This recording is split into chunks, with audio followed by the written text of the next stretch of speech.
Hey everybody, welcome back to Kat's Kitchen. Today we have an awesome recipe for you. It's going to be it's a Greek tomato soup. So if you like tomato soup, it's basically tomato soup with Orzo Pasta in it.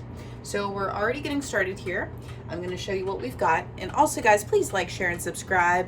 Subscribe if you do like the content, and leave a comment below of what videos, what recipes you would like to see next, and then we can definitely try to make them for you. So here we have a big stock pot. I'll show you what we got here. We're making a lot of soup today because we're going to a party tomorrow.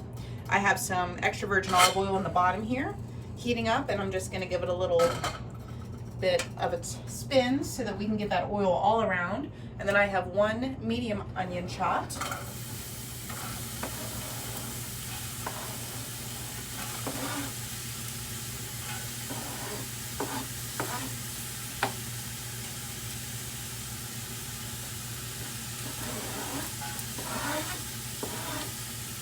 All right. So we're going to start to brown this up. Give you guys a look. We want to get this sauteed.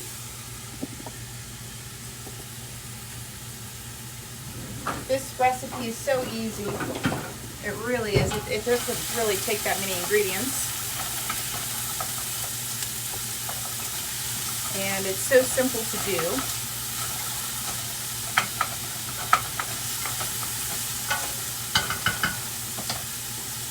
Next, we're going to add in some garlic, minced garlic.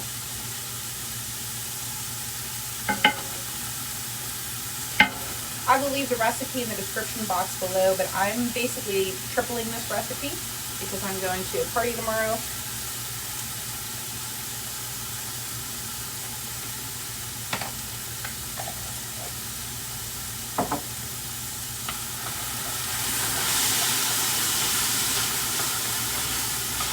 And we need to feed a lot of people. We need to feed about 16 people tomorrow.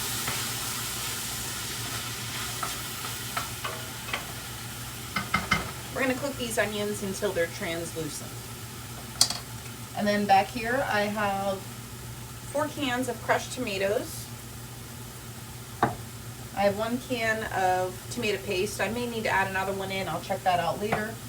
I have some basil and some Parmesan cheese. Our Orzo Pasta. And then if I need some more tomatoes, I have a tomato base and a jar of tomatoes that I canned.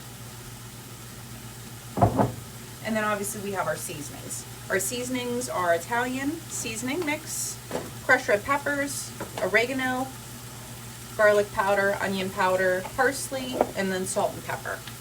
You guys will notice that I use a lot of the same spices in my cooking, unless I'm cooking something specific to a certain region that needs particular spices for that dish. Okay, so let me show you what these onions are looking like here. Really nice and translucent.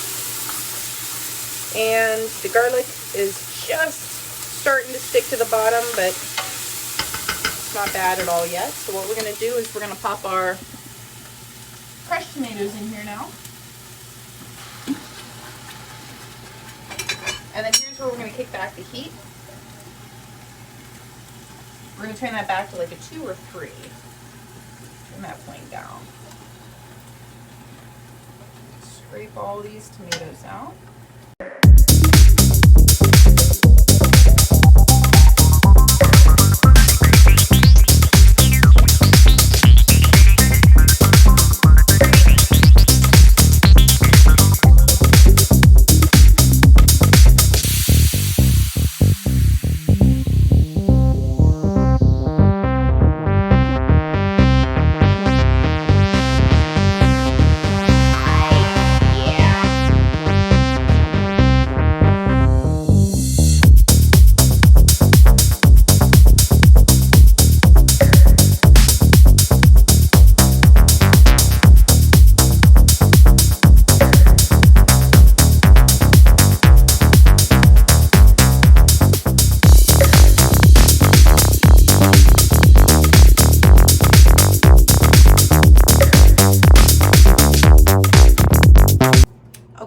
going to show you what we have so far.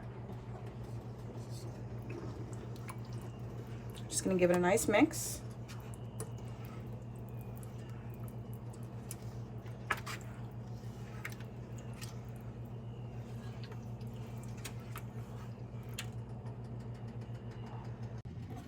Alrighty guys, everyone knows the fresh Parmesan cheese is so amazing.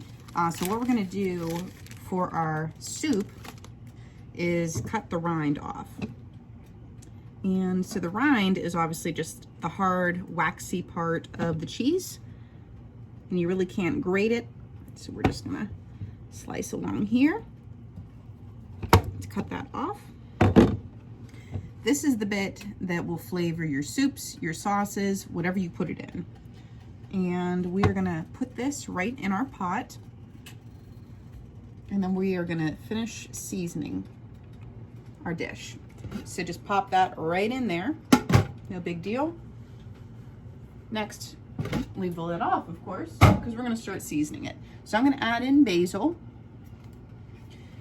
This is why I always go with my instincts and my cooking, because the recipe didn't call for any basil. It actually didn't call for a lot of these spices, but I'll tell you what, right now these spices are what's really going to make it. So that's what we do here. We take recipes and we alter them to our liking, and I advise you guys to do the same. Some of that Italian.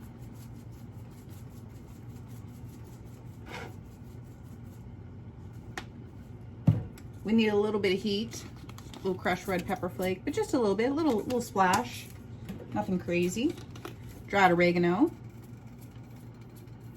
That'll really give it some nice depth. And a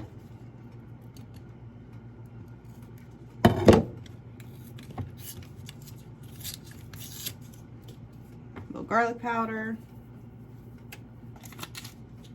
Onion powder,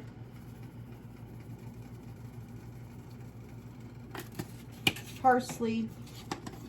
Now you may be saying, well, a lot of these single ingredients that I'm putting in these are in the Italian seasoning, such as the oregano and the parsley. That's true, but I also like to add in just that touch more, because it just gives it that little extra punch that it needs. Now we're gonna add in a little bit of our salt. You know, I try to do salt and pepper. Well, salt more so, a little bit more gingerly until we taste it and see actually what it needs. And then we put in our pepper.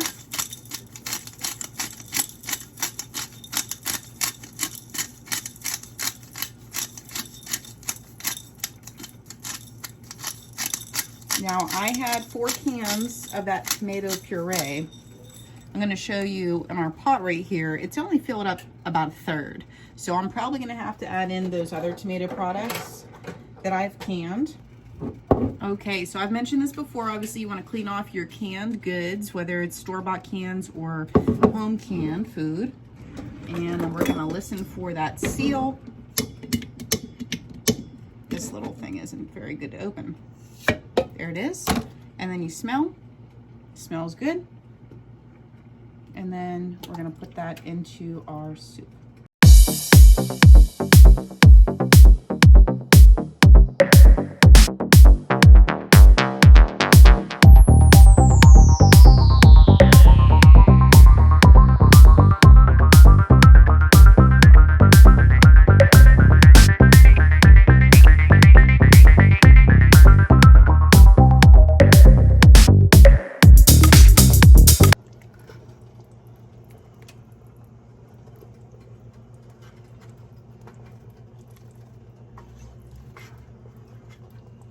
Smell that basil. Definitely need that basil, especially with the tomatoes. So what I'm going to do is I'm going to pop the lid on, and I'm going to let this simmer for quite some time. I have all day for this. This isn't very pertinent as of today. We need it for tomorrow. So just making it in advance. I'm going to give it a little taste here real fast. Definitely on the right track. So I'm just going to pop the lid on, let it simmer, and I'm going to come back to it and taste it periodically. Alrighty guys, so our soup has been simmering here for a good hour and a half on low. Slow and low is definitely the name of the game whenever you're dealing with tomato products. You want to stir it quite often just to make sure it's not sticking on the bottom. I do have those larger tomato pieces you can see in here. So what I'm going to do is blend it up now with my immersion blender. I also forgot to mention previously that I had some chicken broth that I also had thawed from the freezer to put in here. So it was approximately around 1.5 quarts, 2 quarts of chicken broth.